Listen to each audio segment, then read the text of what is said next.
Hi guys, this is Catholic Mom with Coffee. Catherine here to wake you up to Catholicism. So I just want to start off this video. I know it's late. I'm not used to doing this at night, but we just put my kid Ars on the bed, and yeah, I'm kind of a mess because he decided to get me soaked instead of himself, but it was fun. Anyways, so I want to start off by saying, having it kind of a disclaimer, and I feel bad that I even have to do this, but I do want to say that what's going on in our world today, I think it's serious. So the fact that lots of people have died from the virus is serious. Do I think we need to live in fear? No, I don't. Do I think we need to be denied access to Christ? No. So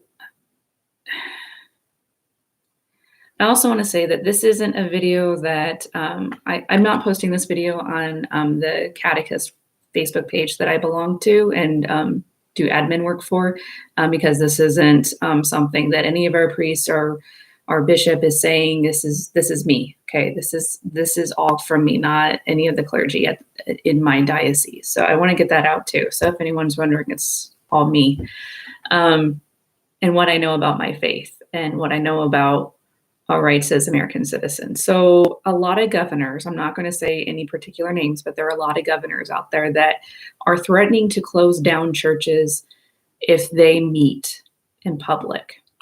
First of all, that is against the Constitution. We have a right to worship however we want. I know a lot of Protestants, especially at the beginning of this, were telling me, and even Catholics, surprisingly, were telling me this, that we can worship at home in our houses. That might work for Protestants or non-Christians, I don't know. But there's something the Catholics have that the rest of you don't. It's a fact. We believe that the Eucharist is the body, blood, soul, and divinity physically present, Christ, in the bread and wine. Through transubstantiation, the bread and wine that we see at Mass becomes, because of our priests, and through the Holy Spirit, becomes the body, blood, soul, and divinity of Christ. There is no way around this. It's God.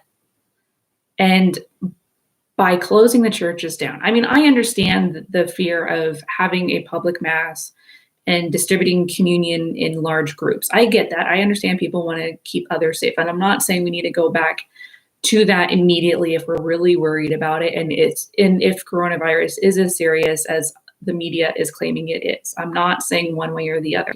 What I'm saying is we need to reopen the churches today. Do not wait a day longer if you are a bishop. If you are a bishop or a priest that's watching this, please, I'm begging you with all honesty, for the love of God and for all of our souls, for those of you who are priests and bishops who have a flock to look after, open up your churches for us to pray.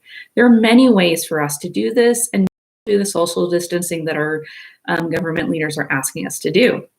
And, we can do outside masses.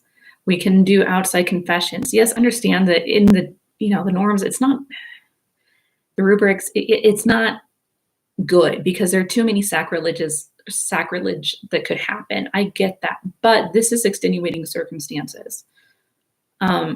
If a priest is not comfortable handing out communion to the people because they're afraid of cross-contamination and getting people sick, I totally get that. I get that. Okay, if that's truly how you feel, and you feel in your conscience you couldn't hand the Eucharist out to your parishioners for a little longer, I get it. But denying us access to physically see God face to face, that's what you're doing when you're keeping the churches closed. I know Protestants and non-Catholic, not just non-Catholics in general, do not understand what I'm saying because you don't believe that way, and that's fine. I'm not asking you, if you're not a Catholic and you're watching this, to believe what we're believing, but I'm asking you to respect this is our beliefs, and to understand that we can't. If we're watching Mass online, yeah, that's great to see that the priests are still saying a Mass for us. They're supposed to every day anyways. Like, I pray rosary every day. But my husband can't do transubstantiation. He can't do Mass for my family. We can't receive the Eucharist except through a priest. We can't even see the Eucharist. For years, decades, I've heard, I don't know how many times, that watching a mass online doesn't count towards our Sunday obligation, and now all of a sudden it does. It sounds, I don't understand that. I mean, when Christ says, do this in memory of me, this is my body, this is my blood, he doesn't ever say in scripture, this is like pretend, it's the real thing. And by not being able to go inside a church to pray, even if it's just only a few people at a time, and we have to call and make an appointment to go have adoration or go to a mass or have parking lot masses at the church, it's not great, but for the time being, isn't that better than having to sit online? I mean, how many of you priests out there can honestly say that all of your parishioners are actually watching mass online? I'm sure the numbers are dropping.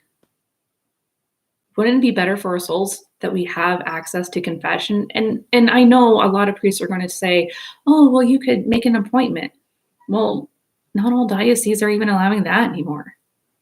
And we only had 45 minutes once a week anyways in most parishes. And that was if you were lucky. Shouldn't we have more access to it now, especially if this virus is as deadly as it's supposed to be? Shouldn't we have access to confession so that we're ready to meet God when we die? We don't know when we're going to die anyways. Anything could happen. And now we're being denied confession. We can't even go have adoration. These are things we can't do without a priest. These are things we can't do without the church building. Protestants might think that, the people of the church and God knows your heart. Well, yeah, God knows our heart. I'm not denying that either.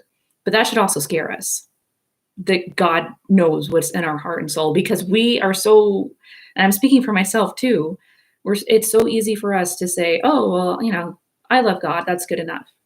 Is it? Do we really know that? And I'm not saying that we're all going to hell in a handbasket, but we should be really worried about the state of our soul. The great saints were terrified for the state of their souls. Saints. And I don't know about you guys, but I'm no saint. I'm not the Immaculate Conception. I know I'm a sinner. And it scares me that I haven't been able to go to confession since January. That's a long time. How many people are being denied baptisms? Their children are being denied baptism until this is going on. Now, I know, we can baptize our children in an emergency, and thank God my son was baptized last year, but what about the families that don't have that option? How can we face God? How can we face the martyrs who knew when they were going to have mass, that when they were found out, they weren't going to get some weird fine. They were going to be executed, some horrible, torturous execution. And that goes on all over the world. Well, I shouldn't say all over the world, but a lot of parts of the world today even. They know if they have mass, they're going to die. They get caught. Here we get a bad fine. They close down a building. Are you willing to tell God you were worried about getting a huge fine instead of providing sacraments, finding a way to work with the social distancing requirements? I understand that, this is serious. I understand that we need to practice social distancing. And there's a lot of misinformation out there too. Some experts are saying one thing and then other experts are saying something totally opposite, but they're not in charge of our bodies. Our bodies will not live forever. They won't last forever. And I wouldn't wish any illness, any horribleness on anyone, not even my worst enemies, people I can't stand, that I don't even want to smile at. People have done horrible, evil things to me. I still wouldn't wish this on them. And I definitely wouldn't wish them not to have confession. Everybody deserves to have that. Everybody deserves the right to go to adoration. Even if we can't have a public mass, at least open the churches for that so we can see God, be in his presence physically. We can't get that online. It's like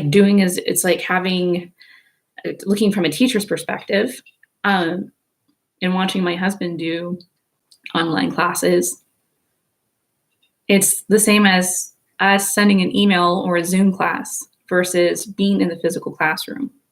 Now, I understand that, like in our state and many other states, they stop school for the rest of the school year. It makes sense. I mean, it's sad, but there's only a month left in school anyways, and trying to get them back into the swing of things, it's like having the first day of school all over again for the next month. And that would be a headache for both parents, not just both, but all parents, kids, and teachers. That would. And hopefully schools around the country can find ways for seniors to celebrate graduating. And I know they are, but are our bishops coming up with plans to actually reopen the churches, at least for adoration? We're the only religion in the world that has the true presence. We can see Christ. We can be with him physically. How many other religions can say that? None. And yet we're being denied that.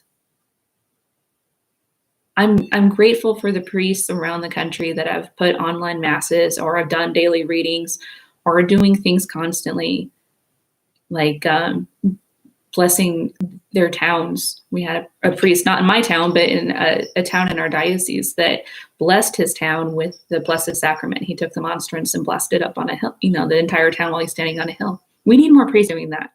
We need more priests willing to stand up courageously and say, we need to open up the churches. Yes, you can do it with social distancing and telling, recommending having face masks. I mean, obviously you can't do it for toddlers because and babies because it's dangerous, but for adults, you can say you have the option of wearing gloves and a face mask if you want. We ask that you have sanitizing wipes or something, say hand sanitizer when you go in and out.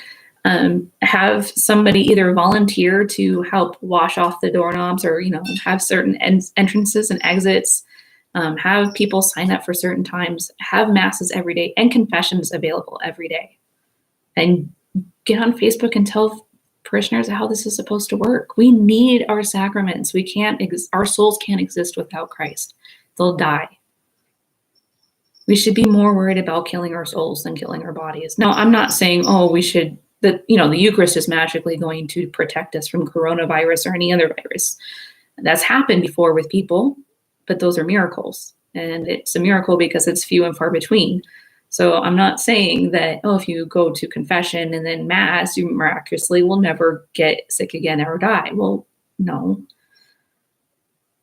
But we should be more worried about our souls. I mean, what about people who were being denied last rites while they were dying because, somebody might get coronavirus? I mean, are you willing to face the martyrs who died when it wasn't legal to have a public mass? Are you willing to face them and say, well, I didn't feel like doing it or I was afraid to? They were afraid to as well. We shouldn't let fear stand in the way of our faith. So I'm asking that those of you who aren't priests or bishops to pray for our clergy, that they have the courage and the strength and the creativity to find ways to reopen the churches, to do masses and confessions on a regular basis. And once the coronavirus is under control and we can go back to our lives as normal, whenever that is, that we still have frequent masses, daily adoration, if not perpetual adoration, daily confessions without having to worry about needing to make an appointment. We need to know that our priests are there and available to us, because I don't know about the rest of you, but I feel like I was abandoned by our priest. I felt when our bishops and priests closed the churches down throughout the nation. I'm not talking about just my parish or just our diocese. I'm talking nationwide and worldwide. That the clergy was saying, we don't want to get sick, so you guys stay in your rooms and we'll check up on you occasionally. Can you imagine if I said that to my son, how he would feel when he's sick? He would be mortified. If my mom said that to me when I was sick, I don't know if I could trust her again, right? So clergy, I know you're worried about ramifications. I know you don't want to put any of us in harm's way. We know that. We're praying for you. We care about you. We love you. And we appreciate those of you who have have done masses for people in other states, even when the governors in your states were threatening to close down your church. We love you for going to the abortion clinics and protesting silently while praying the rosary in front of those clinics, even when the police told you to leave. We love you for that. That's courage. That's what a real father does. You stand up for your children. It's what my husband does for my son and I all the time. And we love him for it. And so we're just asking you to reopen the churches. Please pray about it. Do the right thing.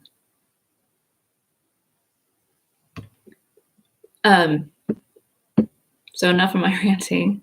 I mean, I know you guys, I know priests and bishops, you want to do the right thing. So we'll keep praying for you, and we keep praying that the church is open so we can be with Christ again, because we can't be Catholic without the Eucharist. There's no way. We might as well be Protestant, which I'd rather die than be. Sorry, I love you, Protestants. I have lots of friends and family members who are Protestants. I know you're good people, but I would rather die than not have access to the Eucharist, because I know my soul would.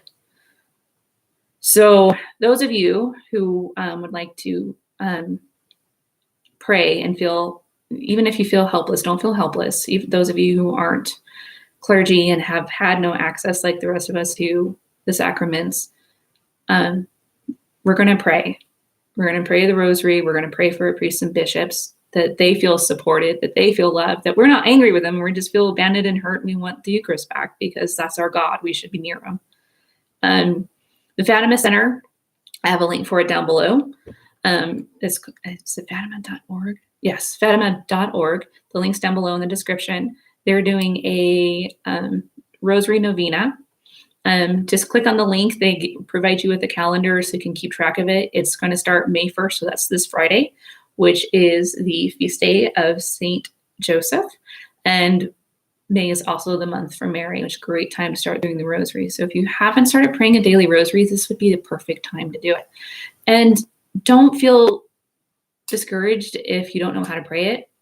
Get your phone app on Laudate, and it'll do it for you. You can go on YouTube. There's lots of YouTube channels that will pray the rosary. You can pray along with it. And so do that. It's for the conversion of souls. It's just, there's more information. I'm rambling on. There's more information down below if you click on the link. Also, Brian Holdsworth, who's also another YouTube, Catholic YouTuber. I found this on Facebook moments before I went live, but he had found a link to a map that's people praying the rosary. And so instead of seeing where all the coronavirus outbreaks are and getting discouraged and freaked out by all these little red dots all over the map, you can actually see blue dots, which represent people who are praying the rosary. So I clicked on it, and I put in my intention and to say that I was going to do a daily rosary, which I do anyways, but it's just kind of neat to see how we're all connected, at least with a rosary.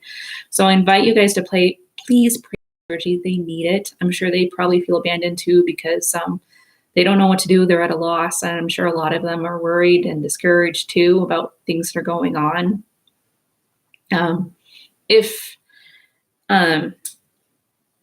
If you are a priest or a bishop watching this, please, please, please, please keep your parish informed about what's going on, even if it's just Facebook posts with video access, just what's going on, just something to help us not feel discouraged, to help us know that you're there. Not just, the online masses are great. It's a great start, but it doesn't fulfill our Sunday obligation. It doesn't absolve us from our sins. So we need something to know that, we're not abandoned entirely.